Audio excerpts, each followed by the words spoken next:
নারীদের কোটা চাই না, আমরা মুক্তিযোদ্ধা কোটা চাই না। প্রত্যেক স্কুল কলেজ বিশ্ববিদ্যালয়কে দুর্গ বানানো হবে। মেধার কোনো মূল্যায়ন নাই এদেশে মূল্যায়ন চলে কোটার। 18 সালে জারিকৃত পরিপত্র বহাল রাখতে হবে।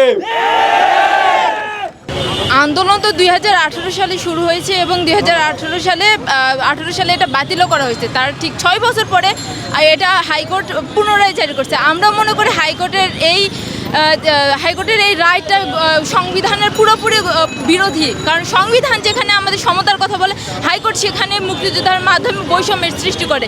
আমাদের মেধার কোনো মূল্যায়ন নাই এদেশে মূল্যায়ন চলে কোটার। তো আমরা মুক্তিযোদ্ধা কোটা সম্পূর্ণ বাতিল চাই, আমরা 30% কোটা চাই না। ইনফ্যাক্ট আমি নারী হয়ে বলতেছি, আমরা মেয়েদের কোনো নারী কোটা চাই না। মেয়েরা কোনো প্রতিবন্ধী না, তারা দুর্বল না বা পিছিয়ে পড়া জাতীয় না যে তাদের কোটা লাগবে। আমরা চাই, আমরা নারীদের কোটা চাই না, আমরা মুক্তিযোদ্ধা কোটা চাই না। প্রতিবন্ধী ছাড়া কোনো কোটাই গ্রহণযোগ্য না। আমরা চাই সকল প্রকার কোটা বৈষম্য এগুলো নিপাত যাক, মেধাবীরা মুক্তি পাক। 18 সালে জারিকৃত পরিপত্র বহাল রাখতে হবে।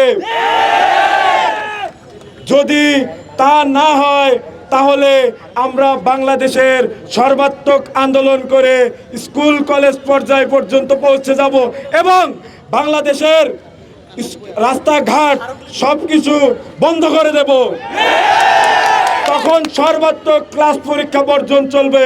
হাইকোর্ট 2018 সালে জারি করা পরিপত্রটা বাতিল ঘোষণা করেছে। কিভাবে করে হাইকোর্ট এই জিনিসটা বাতিল করে দেয় এরকম, এবং সম্পূর্ণ অন্যায্যভাবে তারা এই সিদ্ধান্তটা নিয়েছে।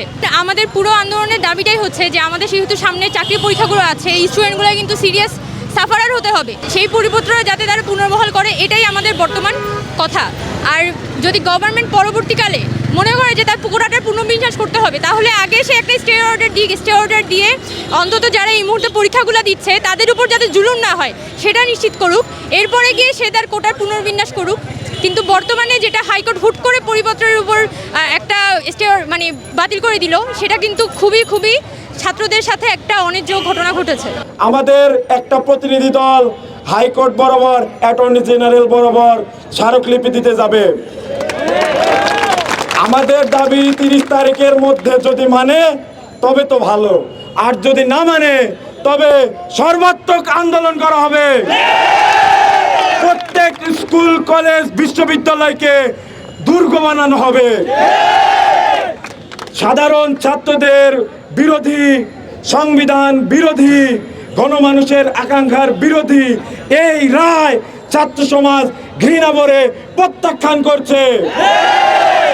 আগামী 30 তারিখ আমাদের আলটিমেটাম যে ডেট দেওয়া হয়েছে, এর ভেতর যদি দাবি না মানা হয়, আমরা সকল স্টুডেন্ট শিক্ষার্থীরা রাজপথে নামবো, প্রয়োজনে রক্ত দিয়ে দেবো, তারপরেও আমরা কোটা বৈষম্যকে মানব না। মনে রাখতে হবে যে এটা কোনো 5-10 মানুষের জিনিসটা। আমি এসে হচ্ছে যে এখানে ব্যানারে দাঁড়াইলাম, ও এসে বক্তৃতা দিল, এই জিনিস হচ্ছে আন্দোলন না।